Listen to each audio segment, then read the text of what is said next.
Sunset high and I'm by your side. Blood rush in a hazy glow. My hands to the bones. No stop. Do not let a large bribe turn you aside. Would your wealth or even all your mighty efforts sustain you so that you would not be in distress? Do not long for the night, to drag people away from their homes. Beware of turning evil, which you seem to prefer to affliction. God is exalted in his power. Who is a teacher like him, who has prescribed his ways for him, or said to him, you have done wrong? Remember to extol his work, which people have praised in his song. All humanity has seen it. How mortals gaze on it from afar. How great is God beyond our understanding. The number of his years is past finding out. He draws up the drops of water which distill as rain to the streams.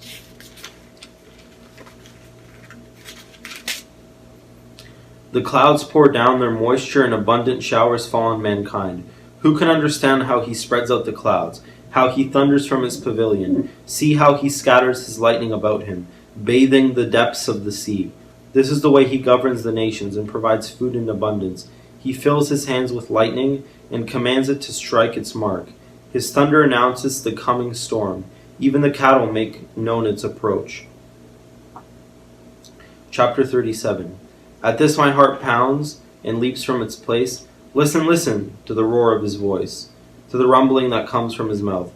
He unleashes his lightning beneath the whole heaven, and sends it to the ends of the earth. After that comes the sound of his roar. He thunders with his majestic voice. When his voice resounds, he holds nothing back. God's voice thunders in marvelous ways. He does great things beyond our understanding. He says to the snow, fall on the earth, and to the rain shower, be a mighty downpour.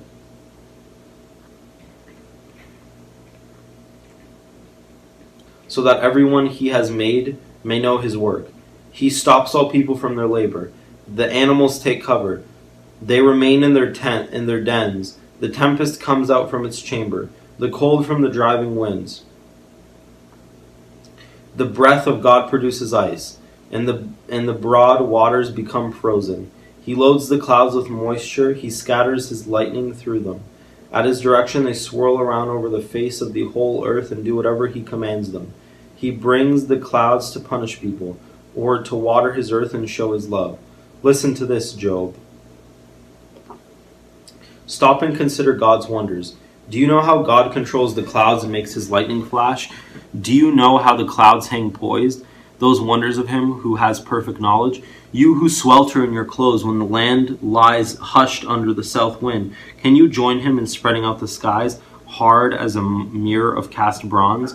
Tell us what we should say to him. We cannot draw up our case because of our darkness. Should he be told that I want to speak? Would anyone ask to be swallowed up? No one can look at the sun, bright as it is in the skies. After the wind has swept them clean, out of the north he comes in golden splendor. God comes in awesome majesty. The Almighty is beyond our reach and exalted in power. In his justice and great righteousness he does not oppress. Therefore people revere him. For he not have regard for all the wise in heart. The Lord speaks, chapter 38. Then the Lord spoke to Job out of the storm. He said, who is this that obscures my plans with words without knowledge? Brace yourself like a man. I will question you and you shall answer me. Where were you when I laid the earth's foundation? Tell me if you understand. Who marked off its dimensions? Surely you know. Who stretched a measuring line across it? On what were its footings set? Or who laid its cornerstone? While the morning stars sang together and all the angels shouted for joy. Who shut up the sea behind doors when it burst forth from the womb? When I made the clouds its garment and wrapped it in thick darkness. When I fixed limits for it and set its doors and bars in place. When I said, this far you may come and no farther. Here is where your proud waves halt. Have you ever given orders to the morning or shown the dawn its place, that it might take the earth by the edges and shake the wicked out of it? The earth takes shape like a clay under seal. Its features stand out like those of a garment. The wicked are denied their light, and their upraised arm is broken. Have you journeyed to the springs of the sea, or walked in the recesses of the deep? Have the gates of death been shown to you? Have you seen the gates of the deepest darkness? Have you comprehended the vast expanses of the earth? Tell me if you know all this. What is the way to the abode of light? And where does darkness reside? Can you take them to their place? Do you know the paths to their dwellings? Surely you know, for you are already born. You have lived so many years. Have you entered the storehouses of the snow, or seen the storehouses of the hail, which I reserve for times of trouble, for days of war and battle? What is the way to the place where the lightning is dispersed, or the place where the east winds are scattered over the earth? Who cuts a channel for the torrents of rain, and a path for the thunderstorms, to water a land where no one lives, on an uninhabited desert? To satisfy a desolate wasteland and make it sprout with grass? Does the rain have a father? Who fathers the drops of dew? From whose womb comes the ice? Who gives birth to the frost from the heavens, when the waters become hard as stone, when the surface of the deep is frozen? Can you bind the chains of the Pleiades? Can you loosen Orion's belt? Can you bring forth the constellations in their centers, or lead out the bear with its cubs? Do you know the laws of the heavens? Can you set up God's dominion over the earth? Can you raise your voice to the clouds and cover yourself with a flood of water? Do you send the lightning bolts on their way? Do they report to you, here we are? Who gives the ibis wisdom, or gives the rooster understanding? Who has the wisdom to count the clouds? Who can tip over the water jars of the heavens? When the dust becomes hard, and the clods of earth stick together, do you hunt the prey for the lioness and satisfy the hunger of the lions when they crouch in their dens or lie in wait in a thicket? Who provides food for the raven when its young cry out to God and wander about for lack of food? Chapter 39. Do you know when the mountain goats give birth? Do you watch when the doe bears her fawn? Do you count the months till they bear? Do you know the time they give birth? They crouch down and bring forth their young. Their labor pains are ended.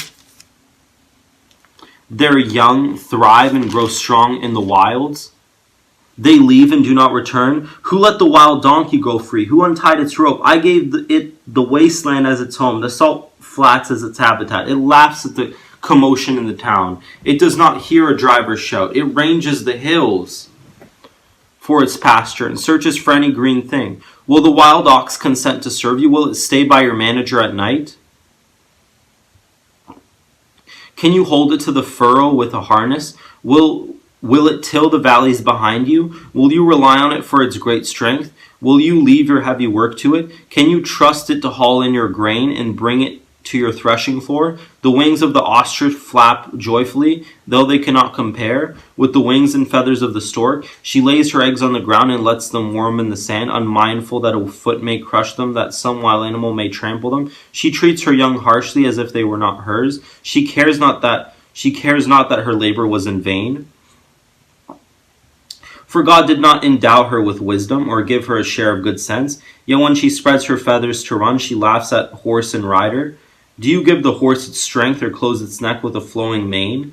Do you make it leap like a locust, striking terror with its proud snorting, its paws fiercely, rejoicing in its strength, and charges into the fray? It laughs at fear, afraid of nothing. It does not shy away from the sword. The quiver rattles against its sides, along with the flashing spear and lance. In frenzied excitement, it eats up the ground. It cannot stand still when the trumpet sounds. At the blast of the trumpet, it snorts, aha! It catches the scent of battle from afar, the shout of commanders and the battle cry. Does the hawk take flight by your wisdom and spread its wings toward the south?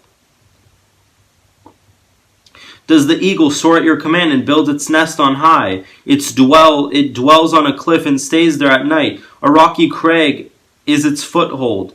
From there it looks for food. Its eyes detect it from afar. Its young ones feast on blood, and where the slain are, there it is. Chapter 40. The Lord said to Job, will the one who contends with the Almighty correct him? Let him who accuses God answer him.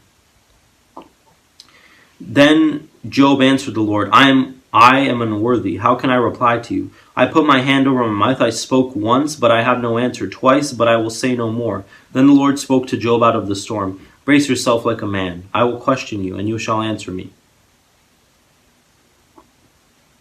Would you discredit my justice? Would you condemn me to justify yourself?